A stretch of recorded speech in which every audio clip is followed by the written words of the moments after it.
Bismillahirrahmanirrahim. Assalamualaikum warahmatullahi wabarakatuh. Innal hamdalillah nahmaduhu wa nasta'inuhu wa nastaghfiruh wa na'udzubillahi min syururi anfusina wa min sayyiati a'malina. May yahdihillahu fala mudhillalah wa may yudlil fala hadiyalah. Wa asyhadu an la ilaha illallah wahdahu la syarikalah wa asyhadu anna Muhammadan abduhu wa rasuluh. Allahumma sholli ala Muhammad wa ala ali Muhammad. Bapak Ibu yang dirahmati Allah, marilah kita senantiasa memanjatkan puji dan syukur kehadirat Allah Subhanahu wa taala yang telah melimpahkan rahmat dan hidayahnya kepada kita sehingga kita dapat dipertemukan kembali dengan bulan suci Ramadan. Sholawat dan salam semoga senantiasa kita haturkan kepada junjungan kita Nabi Muhammad sallallahu alaihi wasallam. Semoga kita semua termasuk umatnya yang akan mendapatkan syafaat beliau di yaumil qiyamah nanti. Amin. Bapak Ibu yang dirahmati Allah, ilmu merupakan cahaya dalam kehidupan. Betapa butuhnya kita kepada ilmu, karena dengan ilmu kita terbimbing, hati kita menjadi hidup. Dengan ilmu pun juga kita mengetahui jalan kebenaran dengan jalan kesalahan, jalan menuju surga dengan jalan ke neraka.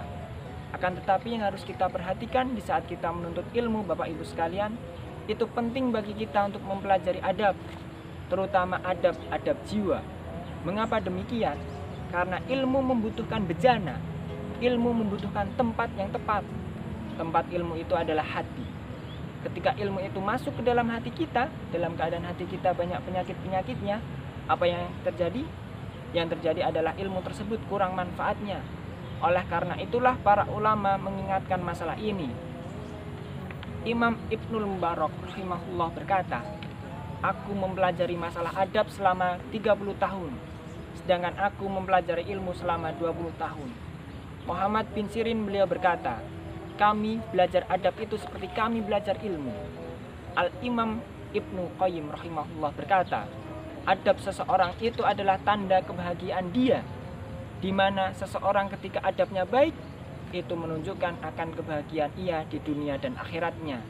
Oleh karena itulah Bapak Ibu sekalian, ketika kita menuntut ilmu, penting kita mempelajari adab, terutama adab terhadap jiwa kita, terhadap diri kita. Allah Subhanahu wa taala berfirman dalam Quran surat Asy-Syams ayat 9 dan 10, "Qad aflaha man zakkaha." Sungguh telah beruntung orang yang mensucikan jiwanya, yang mensucikan hatinya. Wa qad khaba man dassaha. Dan sungguh merugi orang yang mengotori hati dan jiwanya. Karena orang yang membersihkan hatinya, ketika ilmu itu akan masuk, maka ia akan menumbuhkan berbagai macam tanaman-tanaman yang luar biasa bagus. Oleh karena itu, Rasulullah SAW mengumpamakan ilmu itu bagikan air hujan, sedangkan hati kita diumpamakan bagikan tanah. Rasulullah SAW bersabda, "Permisalan petunjuk dan ilmu yang Allah mengutusku dengannya adalah bagai hujan yang bermanfaat yang mengenai tanah. Maka ada tanah yang baik yang bisa menyerap air sehingga menumbuhkan tumbuh-tumbuhan dan rerumputan yang banyak." Hadis riwayat Bukhari dan Muslim. Masya Allah, Bapak Ibu sekalian, Rasulullah SAW menyebutkan, jika tanah itu subur, jika tanah itu gembur, ia akan menyerap air dengan baik. Lalu ia menumbuhkan berbagai macam tanaman-tanaman, demikian pula rerumputan yang banyak. Demikian pula Bapak Ibu sekalian, ketika hati kita ini subur, hati kita dipenuhi dengan iman, hati kita pun juga bersih, maka ilmu yang masuk pun akan diterima dengan mudah. Lalu ia menumbuhkan tanaman-tanaman amal yang indah. Oleh karena itulah Bapak Ibu sekalian, betapa banyak para penuntut ilmu tidak memperhatikan masalah adab, sehingga akhirnya ilmunya pun tidak bermanfaat, bahkan tidak diberkahi oleh Allah Subhanahu wa taala. Allah Subhanahu wa taala menceritakan tentang kisah Bal'am bin Baura, di mana si Bal'am diajarkan ayat-ayat Allah, tetapi si Bal'am lupa untuk mempelajari adab dan membersihkan jiwanya. Apa kata Allah dalam Quran surat Al-A'raf ayat 175 dan 176?